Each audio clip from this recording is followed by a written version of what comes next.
Ayan, pauwi na tayo mga idol. Good morning, good morning. Dahan-dahan lang dahil wala naman tayo hinahabol. Kaya dahan-dahan lang.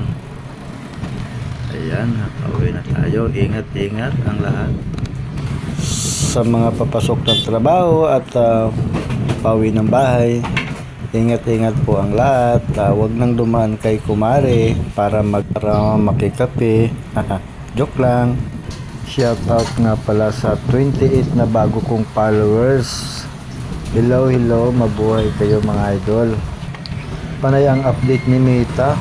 Tuloy ang cellphone ko, nagahang na nga, wala pang nagsisend ng star. Ano ba yan? Kakaloka talaga. Alam nyo ba guys, nung una, nag-uumpisa pa lang ako, marami nagsisend ng mga star. Yung mga pa isa-isa, dalawa, hanggang 10 star. Pero ngayon, parang wala nang nagsisend ng star. Taghirap na ba talaga ang mundo? Pero okay lang yan, kahit walang mag-send ng star, basta tuloy lang tayo.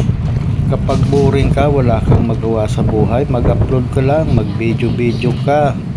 Huwag mo na lang hangarin kumita ka. Ang isipin mo na lang, nag-i-enjoy ka. At saka konti pa lang naman ang aking followers, kaya hindi pa ako kikita dito. Hindi tulad ng iba na malalaki na talaga ang kanilang mga bahay. Almost 500,000 na ang kanilang followers. Palagay ko kumikita na yung mga yan. Pero ako nasa mahigit 1,000 pa lang. Malabo pa to.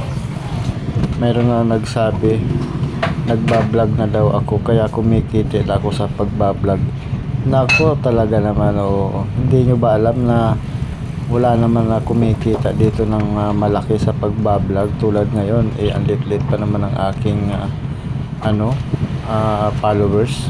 Pero alam mo, pagka ako kumita na dito, ibibili ko ng star para ipamigay ko dito sa ibang mga content creator.